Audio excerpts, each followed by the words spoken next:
and welcome to the latest episode of Hyper Not. I'm Diana Britton, Managing Editor of WealthManagement.com, and I'm here with Tim Welsh, CEO of Nexus Strategy in Larkspur, California, and we've got our own Davis Janowski, the Technology Editor here at WealthManagement.com. We're going to have a lively debate and fun debate about RegTech consolidation and whether it's good for advisors. So guys, you have Smart RIA, being acquired by Market Council and Dynasty. You've got RIA in a Box being acquired by Accomplice, other consolidation, other deals going on in the space. Davis, I'm going to start with you. What do you think this is good for advisors, the consolidation in this space? I do. I look back, if I take just social media as an example, when I first started covering advisor tech, the social media revolution was just beginning, and there were about six different providers in the compliance space just around social media compliance aspects, and they've all been swallowed up. What that to me has meant, and Accomplice is a great example of this, is you're going to have better scale, you're going to be able to provide a more complete suite that advisors can use, and I think the technology is going to get better.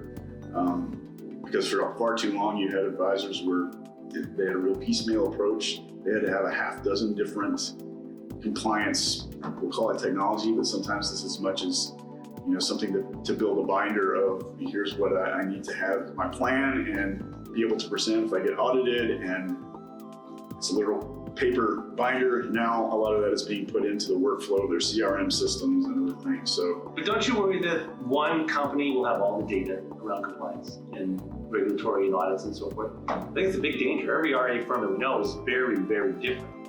And to me, when this all comes together, it's all cooking better, and that's no good. Because obviously, you need your own policy and procedure that are custom to your business, what you deliver.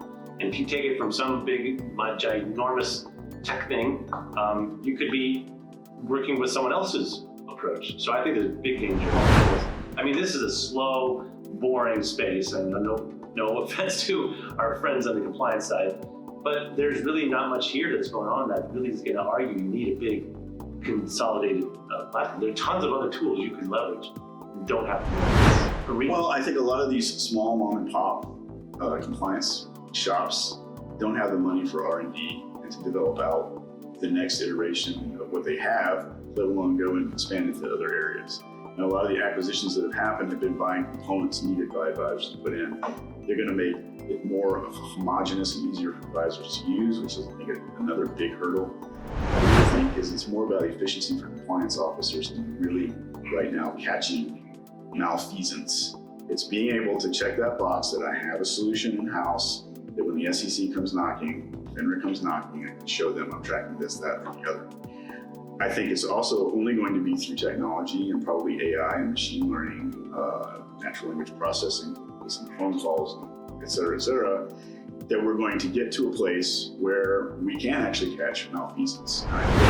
These big broker-dealers, independent broker-dealers, have had these systems in place for decades, yet every other Tuesday they're being written up about the next fine from some regulator in Massachusetts about unsuitable investments.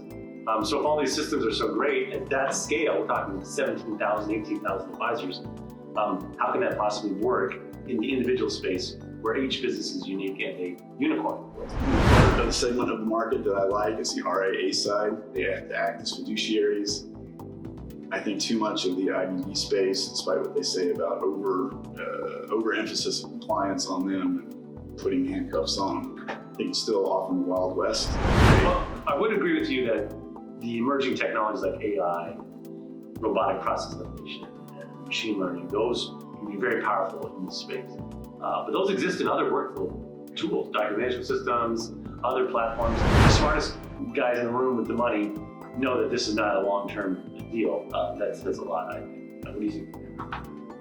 Yeah, I think regulation is only going to get worse for advisors, only going to get more burdensome.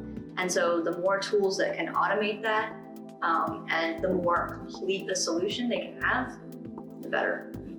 So Davis, I'm going to have to give it to you this time. I think that it's positive for advisors, gain more scale, and regulation is only going to get worse. So, advisors got to have those tools. They can't go without it. No, I agree. I mean, fundamentally, well debated, my friend.